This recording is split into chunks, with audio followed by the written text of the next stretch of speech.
बिस्मिल्लाहिर्रहमानिर्रहीम। अस्सलाम वालेकुम डियर स्टूडेंट। हम लोग जैसे कि मैंने आप लोगों को बताया था कि हम लोग पीपीएससी, एफपीएससी और सीएसएस में जर्नलिज्म से रिलेटेड जितने भी एमसीक्यूज हैं, पीपीएससी लेक्चरर जर्नलिज्म का जो पेपर होता है, एफपीएससी में जो डिपार्टमेंटल टेस्ट होता है, इंफॉर्मेशन ऑफिसर का टेस्ट होता है, या फिर जो भी एफपीएससी में जर्नलिज्म से रिलेटेड जॉब्स होती हैं उसकी तैयारी कर रहे हैं हम लोग। इसमें मैं आप लोगों को तैयारी करवा रही हूँ, टॉपिक वाइज करवाई। हम लोगों ने पीछे पढ़ा था difference between editorial column and feature, उन्हें हम subjective wise plus objective wise लेके चल रहे हैं ताकि हम लोग 70+ मार्क्स लेने में इजीली हम इसे अचीव करने में कामयाब हो सके। मैंने आप लोगों को बताया था कि ये जो है अगर तो आप कहा जाता है, सुना जाता है, जो लेक्चरर जर्नलिज्म का टेस्ट होता है उसमें 20% जो है वो मार्क्स 80% जो होता है वो डिपार्टमेंटल टेस्ट होता है। तो हम बहुत से स्टूडेंट्स जो कि पहली दफ़ा पेपर अटेम्प्ट करने जा रहे हैं बीपीएससी लेक्चरर का, एफपीएससी का, तो वो लोग तो इजी हो जाते हैं कि 80% तो चलो डिपार्टमेंटल टेस्ट है, वो तो हम बाएं हाथ का खेल है, लेकिन बाएं हाथ का खेल नहीं होता, बहुत ज़्यादा डिफ़िकल्ट होता है। ये पेपर जो बनाया जाता है बहुत ज़्यादा मुश्किल होता है। इसमें जो क्वेश्चंस आते हैं बहुत ज़्यादा जो होते हैं ना, बहुत ज़्यादा मुश्किल होते हैं। अगर आप लोग पास्ट पेपर पढ़ लें तो आप इसका अंदाज़ा बाखूबी कर सकेंगे। अगर तो आप लोग सीरियस हैं वाकई ही पीपीएससी लेक्चरर में जाने के लिए, एफपीएससी का कोई भी टेस्ट जर्नलिज्म से रिलेटेड क्लियर करने के लिए, तो आप बिल्कुल इस प्लेटफॉर्म पे रहें, बिल्कुल इस चैनल के साथ जुड़े रहें। नॉलेज कैप्शन इसका नाम है, इसके अंदर मैंने प्लेलिस्ट बहुत ज़्यादा डाली हुई है, जर्नलिज्म से रिलेटेड बहुत ज़्यादा मटेरियल आपको यहाँ से मिल जाएगा।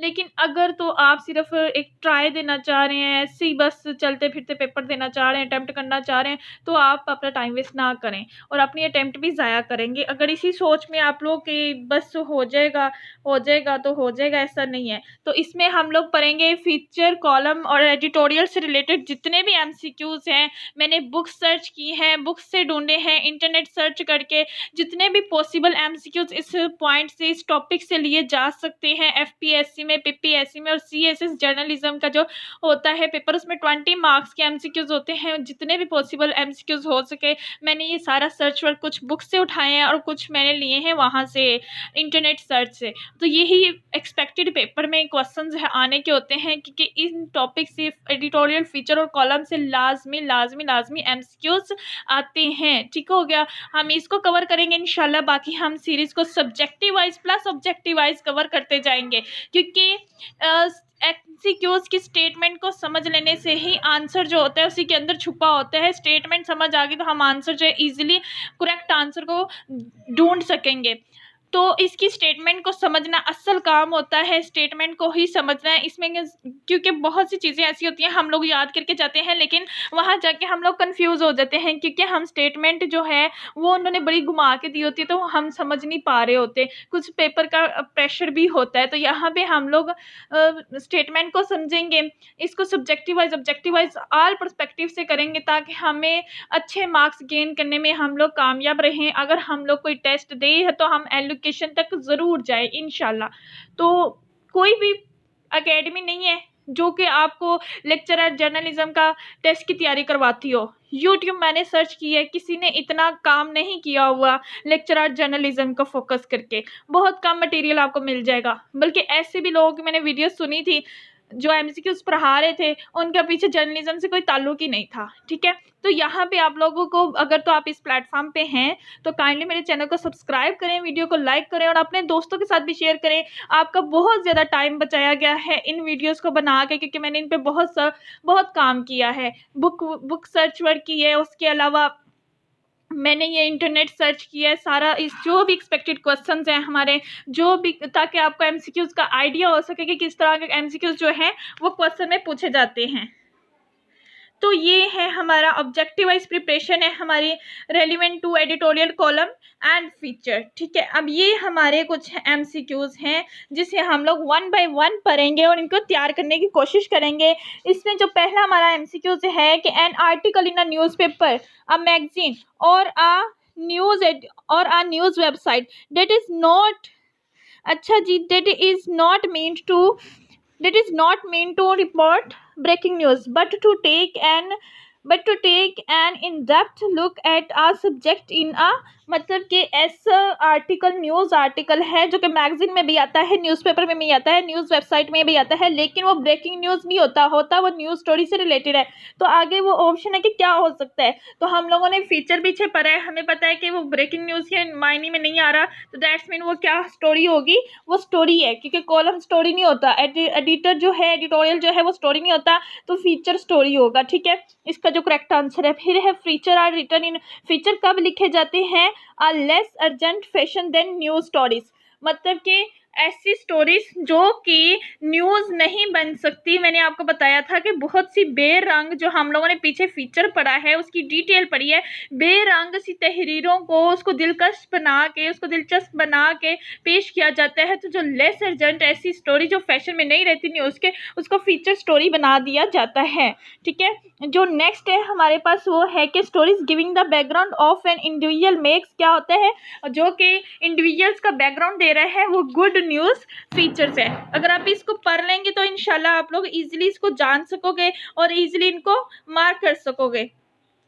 ठीक है, नेक्स्ट हमारे पास आ जाते हैं, the question come from reader, the question come for reader and the answers are supplied bye.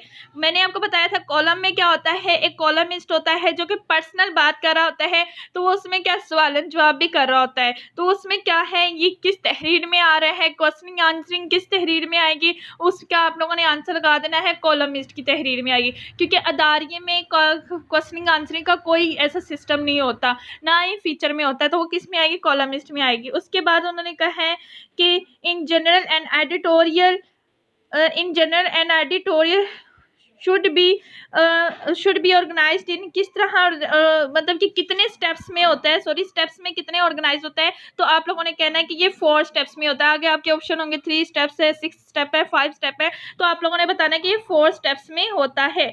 ठीक है, नेक्स्ट जो हमारा एमसीक्यूज आ जाता है, क्वेश्चन कैन बी इफेक्टिव। ठीक है, एक क्वेश्चन इफेक्टिव स्पेशली इफ फ्रॉमा, वो कब एक क्वेश्चन इफेक्टिव कब होगा, जब वो एक रिस्पेक्टेड सोर्स से होगा। रिस्पेक्टेड सोर्स से मतलब कि ऐसा सोर्स जिसके ऊपर एतमाद किया जा सके, वही का क्वेश्चन जो है वो अच्छा समझा जाएगा, इफेक्टिव होगा। नेक्स्ट हमारे पास जो आ रहा है एमसीक्यूज है कि which official is called the pilot of the newspaper. तो हम लोगों ने ये पीछे पढ़ा था कि जो एडिटर होते हैं, अदारिये होते हैं, वो एक अखबार की रूह भी होते हैं, वो अखबार की पॉलिसी होते हैं, वो अखबार की न्यूज़ पॉइंट की रिफ्लेक्शन होती है। तो क्या है, एडिटोरियल है वो पायलट कहलाता है। उसके बाद नेक्स्ट जो हमारे पास आ रहा है, ये मैंने आप लोगों को बार बार समझाया था, प्रीवियस लेसन में मैंने बायलाइन को हाईलाइट भी करके दिखाया था कि बायलाइन ये होता है, कॉलम का मैंने 7 कॉलम का सारी वो रखा था, कॉलम जिस तरह का होता है न्यूज़पेपर में, साथ उसकी डिस्क्रिप्शन लगाई थी। प्रीवियस लेसन नहीं सुना तो आप लाजमी सुने ताकि आप एमसीक्यूज अच्छे से कवर कर सकें। ठीक है, a story appearing with the name of the writer is called by line. ठीक है, उसमें मैंने बाय लाइन को हाईलाइट भी किया हुआ है, आप उसको लाजमी सुनिएगा।